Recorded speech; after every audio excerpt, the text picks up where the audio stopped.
Assalamualaikum warahmatullahi wabarakatuh. Kami dari kelompok 1 Dasar-Dasar Manajemen Pendidikan akan menjelaskan materi yang pertama yaitu perencanaan atau planning. Sebelumnya perkenalkan, kami dari kelompok 1 ada Nimas Bila Puspita, Usfatul Hasanah, dan Wahyu Retno Cahyaningrum. Dalam kesempatan kali ini, kelompok kami akan membahas yang pertama pengertian perencanaan, yang kedua prinsip-prinsip perencanaan, yang ketiga tahap perencanaan, yang keempat ada jenis-jenis perencanaan, yang kelima ada karakteristik perencanaan yang baik, kemudian yang terakhir ada aplikasi perencanaan pendidikan. Saya akan membahas mengenai pengertian dan prinsip-prinsip dari perencanaan atau planning. Perencanaan adalah suatu proses intelektual yang berkesinambungan dalam menganalisis, merumuskan, dan menimbang serta memutuskan dengan keputusan yang diambil harus mempunyai konsistensi internal yang berhubungan secara sistematis dengan tujuan-tujuan yang akan dicapai, serta merupakan tindakan awal dalam aktivitas manajerial pada setiap organisasi yang merupakan syarat mutlak untuk dapat melaksanakan manajemen yang baik. Prinsip-prinsip perencanaan pendidikan menurut Jumjarsa 77 adalah: yang pertama, perencanaan pendidikan harus didasarkan pada efisiensi. Yang kedua, perencanaan pendidikan harus memperhitungkan semua sumber yang ada. Yang ketiga, perencanaan pendidikan harus dibantu dengan organisasi administrasi yang efisien. Yang keempat, perencanaan pendidikan harus bersifat komprehensif. Bersifat komprehensif di sini artinya melihat masalah pendidikan sebagai keseluruhan. Setiap aspek pendidikan harus mendapatkan perhatian sewajarnya, baik formal maupun non-formal. Pendidikan dasar sampai pendidikan tinggi dalam arti seluas-luasnya. Yang kelima yaitu perencanaan pendidikan harus bersifat integral.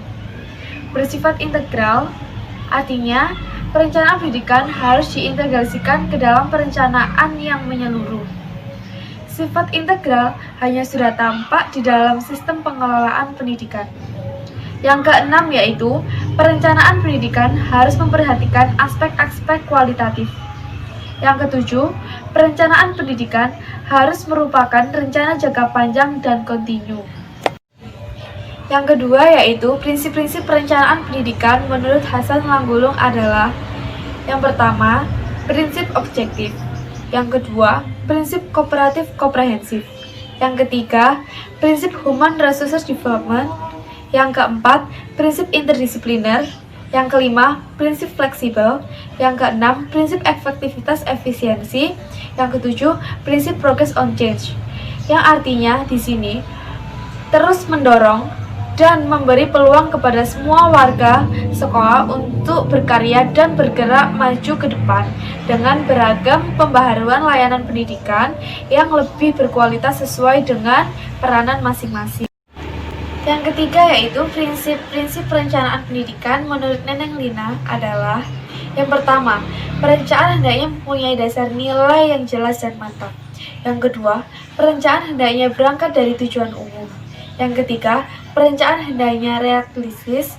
Yang keempat, perencanaan hendaknya mempertimbangkan kondisi sosio-budaya masyarakat. Yang kelima yaitu perencanaan hendaknya fleksibel. Saya Nimas Bila Puspita, saya akan menjelaskan materi tentang tahap-tahap dan jenis-jenis perencanaan manajemen pendidikan. Materi selanjutnya yaitu tahap-tahap perencanaan manajemen pendidikan. Yang pertama yang harus kita lakukan ialah menentukan dan merumuskan tujuan yang hendak dicapai. Yang kedua, meneliti masalah atau pekerjaan yang akan dilakukan. Yang ketiga, mengumpulkan data atau informasi-informasi yang diperlukan. Yang keempat, menentukan tahap-tahap atau rangkaian kegiatan. Yang terakhir, merumuskan bagaimana masalah-masalah tersebut akan dipecahkan dan bagaimana pekerjaan itu akan diselesaikan. Materi selanjutnya yaitu jenis-jenis perencanaan pendidikan. Berdasarkan ruang lingkupnya, perencanaan dibedakan menjadi 3, yaitu perencanaan makro, perencanaan meso, dan perencanaan mikro. Yang pertama yaitu perencanaan makro. Perencanaan makro disebut juga perencanaan pendidikan di level nasional, yaitu meliputi seluruh usaha pendidikan pada semua jenjang dan jenis pendidikan, termasuk kurikulum, peserta didik, dan pendidik dalam suatu sistem pendidikan yang dimanfaatkan untuk tujuan pendidikan nasional. Yang kedua, ada perencanaan meso. Perencanaan ini berada di tingkat regional atau lokal yang meliputi semua jenis dan jenjang pendidikan di suatu daerah. Yang ketiga, ada perencanaan mikro. Perencanaan mikro biasanya bersifat institusional, yaitu meliputi berbagai kegiatan perencanaan pada suatu lembaga atau satuan pendidikan tertentu atau pada beberapa lembaga yang sama dan berdekatan lokasinya. Menurut tingkatannya, perencanaan dibedakan menjadi dua, yaitu perencanaan strategis dan perencanaan koordinatif. Perencanaan strategis yaitu proses pendayagunaan sumber-sumber dan strategi yang mengatur pengadaan dan pendayagunaan sumber untuk pencapaian tujuan. Sedangkan perencanaan koordinatif ditujukan untuk mengarahkan jalannya pelaksanaan sehingga tujuan yang telah ditetapkan tersebut dapat tercapai secara efektif dan efisien. Menurut pendekatannya, perencanaan dibedakan menjadi 4, yaitu perencanaan terintegrasi, perencanaan komprehensif, perencanaan strategis, dan perencanaan operasional. Yang pertama, ada perencanaan terintegrasi. Maksud perencanaan terintegrasi di sini adalah pembangunan pendidikan itu adalah bagian yang tak terpisahkan atau terintegrasi dengan pembangunan nasional di berbagai bidang dan program pembangunan seperti di bidang ketenagakerjaan, teknologi, industri, sosial budaya, geografis, ekonomi dan keuangan, dan lain-lain. Yang kedua, ada perencanaan komprehensif. Perencanaan pendidikan ini disusun secara sistematis sehingga membentuk satu kesatuan yang utuh dan menyeluruh tentang perencanaan, penyelenggaraan, dan pengembangan pendidikan pada suatu wilayah tertentu. Yang ketiga, ada perencanaan strategis. Perencanaan ini disusun berdasarkan skala prioritas sehingga berbagai sumber daya yang ada dapat dimanfaatkan dan diatur secermat dan seefisien mungkin. Yang keempat, ada perencanaan operasional. Perencanaan ini mencakup kegiatan pengembangan dari perencanaan strategis.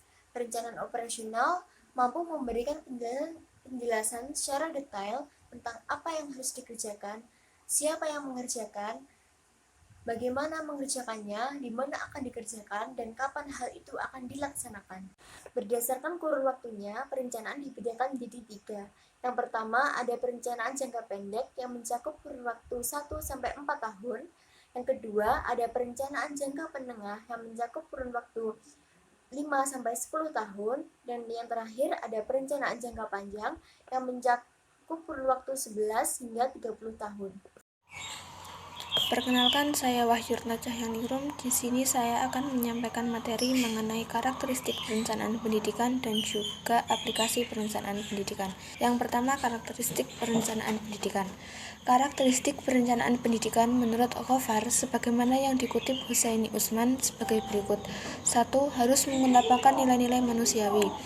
2. Harus memberikan kesempatan untuk mengembangkan segala potensi peserta didik secara optimal.